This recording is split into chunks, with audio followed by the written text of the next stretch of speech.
Welcome to the Prepper Homestead Workshop.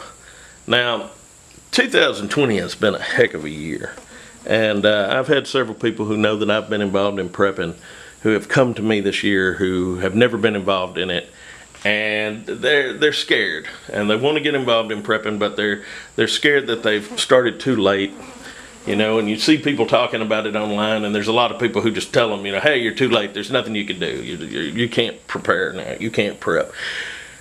And that's not true. There's still a lot you can do to prep. So I want to go over what if I was starting out right now and know what I knew now, this is what I would do to start prepping in 2020. First of all, get a pad and a pen and make a list, make a plan. Figure out what your plan is and keep it handy. It's flexible.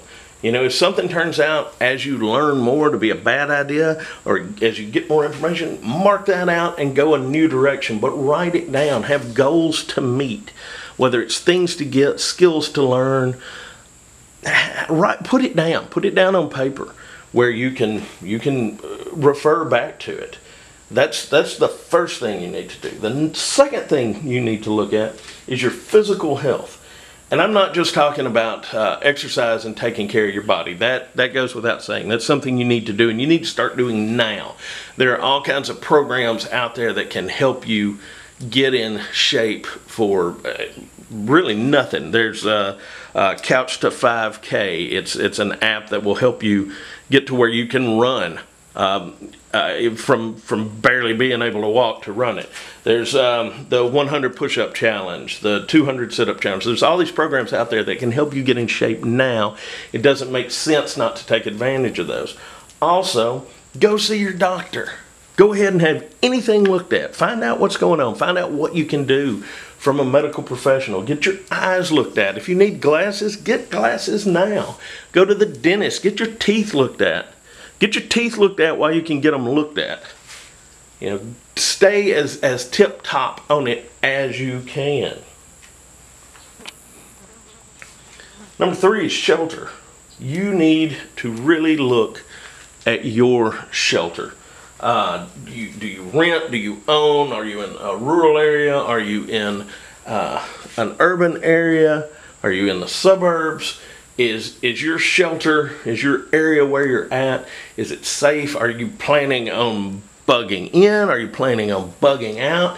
If you're planning on bugging out, do you have somewhere to go, a shelter? A shelter is important because not only does it protect you from the elements, not only does it protect you from the cold and the rain and give you shade from the sun, it also gives you a place to keep your things, and you do need things.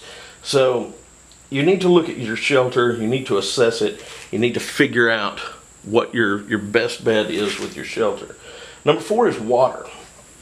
Now, there's a couple of categories with water. You've got to have stored water. I mean, that goes without saying. If something happens and you're trapped inside for whatever reason, and where you can't move and you don't have access to clean water out of your tap, you need water. You need water to get by for a while. So you need to have stored water. You can store big jugs of water. You can store tanks of water. You can get bottled water. You can save bottles and fill them up with tap water. All of that's up to you. But you have to have some water put aside. But that won't last you forever. You then have to have a way to acquire water. You need to have a water source.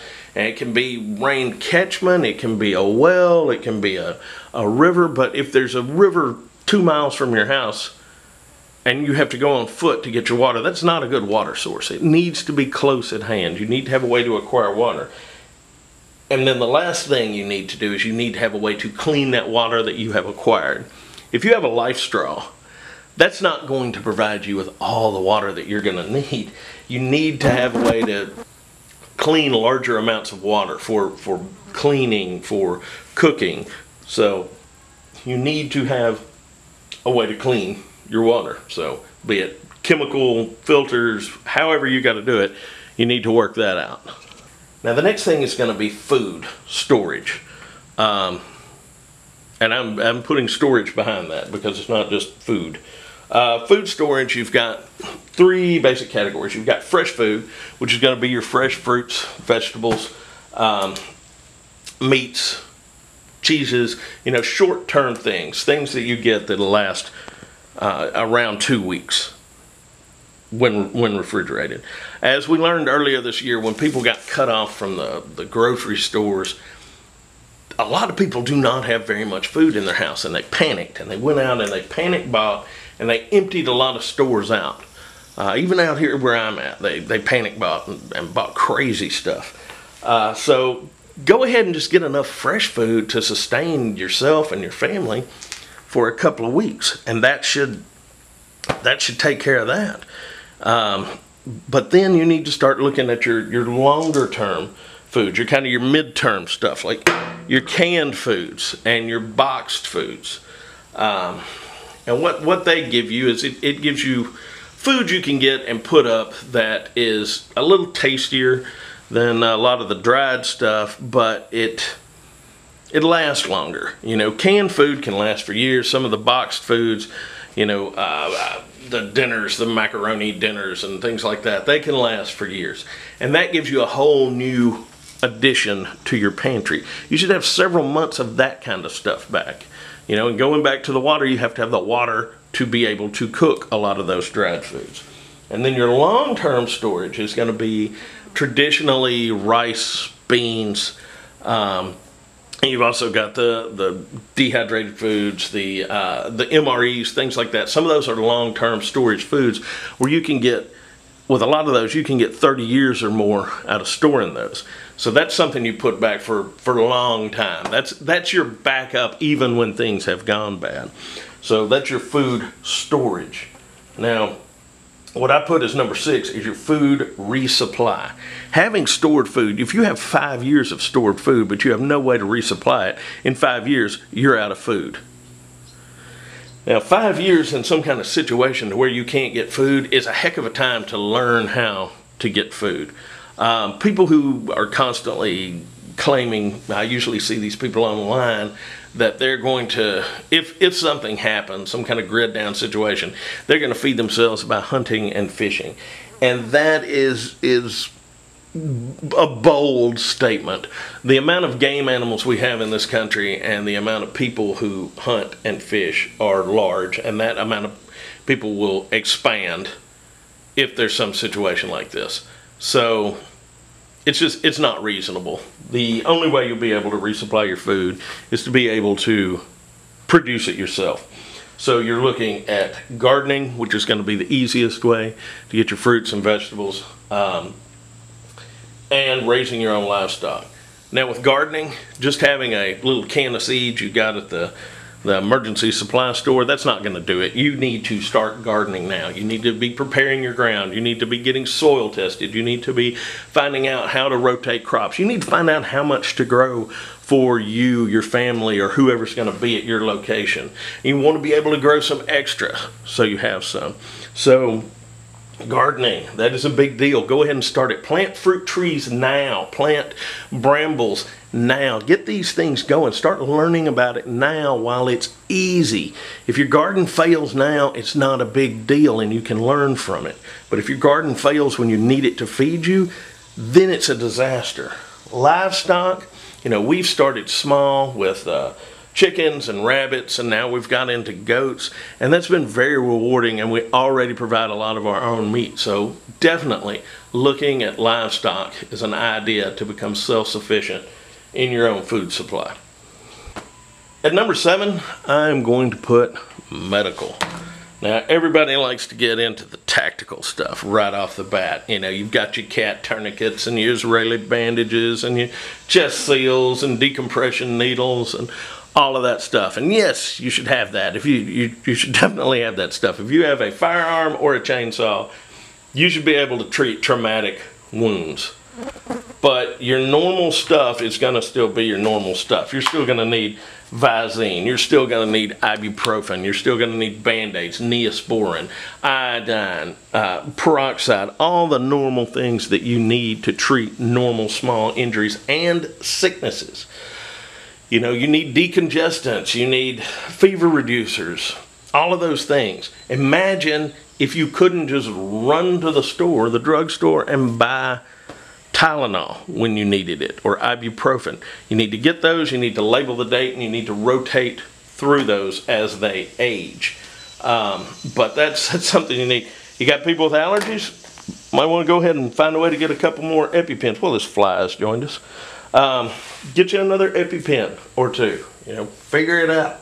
It's going to be something you might need to have back.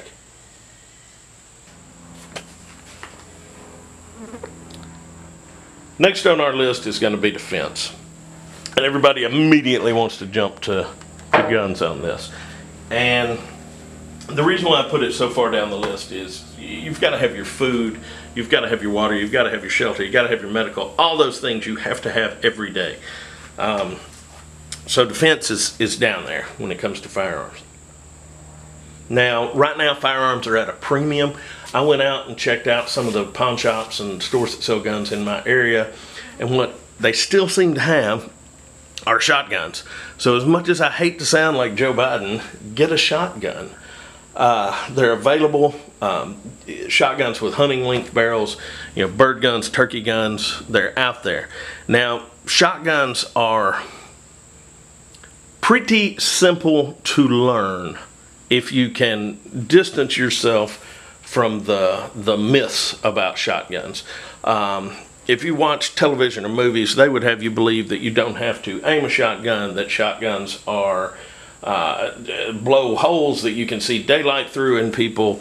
That stuff's just not true. Also, the whole, if you rack a shotgun, the bad guys just run away. No, they don't.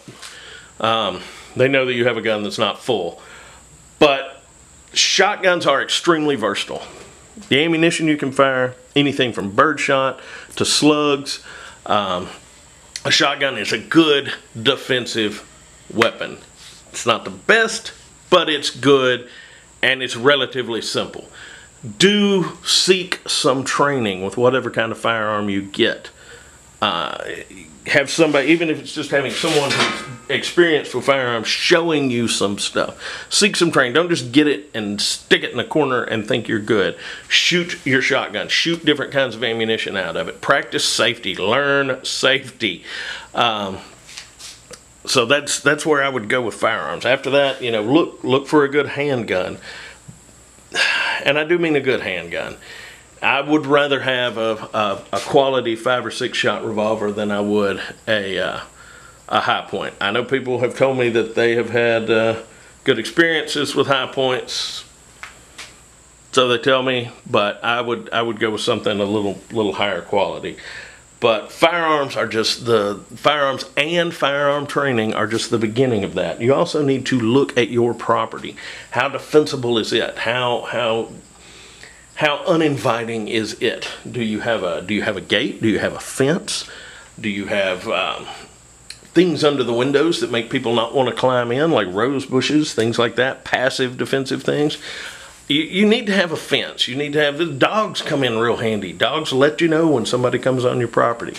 So look at that. Think about more than just having guns. You need to have things to deter people from even wanting to come on your place at all. Now, after defense is going to be everything else in a slow grind, and you're going to have to think about this, okay? Electricity. You know, if you're not getting electricity from the grid, can you get by without it? Do you need it? How are you gonna cook those beans and rice if you don't have electricity? Yeah, you've got a charcoal grill. How much charcoal do you have? Do you have a wood stove to heat and cook on? If you're cooking everything on a wood stove, how hot is your house going to be in the summertime? Is it feasible for you to generate some electricity? Maybe not to cook with, but could you generate enough electricity to run a freezer? How much of a game changer would ice be in a grid down situation? So think about that. You know, electricity, could you get it? How would you need it? Transportation, you know, if there's no fuel, if you're not running around in cars, if public transport's down, what are you doing for transportation? Do you have a bicycle? Do you have a cart you can push or pull if you need to go somewhere and get something? You have a good backpack to carry things in, not your bug out or get home bag, but do you have a backpack that you can, you know, hike down the hill and get your water in or whatever you need? Footwear. Do you have one pair of boots? Do you even have a good pair of broken in boots? Okay, you've got one. How long is that going to last if you have to wear it working hard almost every day? Maybe you need another pair of boots, you know, or maybe 3. Do you have children? They tend to grow. Do you have the next sizes for them? Do you have the ability to sew and repair things? Gloves. You're going to have to be wearing gloves more often. You're going to have to take care of your body a little more. And all the other things. A lot of people will talk about having items for barter and trade. I do not subscribe to this. You know, this is the Prepper Homestead workshop. I think you need to have skills that you can trade, because if you just have things to trade, you become Walmart. You become a place where they come for stuff, and it won't take them too long to figure out, oh, there's stuff there, we could just take it. But if you have skills to trade, you are the barter. So that helps, you know, that's a little safer than just having stuff. So anyway, these are my thoughts on starting prepping or realigning your prepping here in 2020 with everything we have going on. It certainly seems like something is coming. I don't know what. I try not to be a conspiracy theorist, but it certainly seems like it. I certainly hope not. But anyway, y'all be safe, and we'll see you on the next one.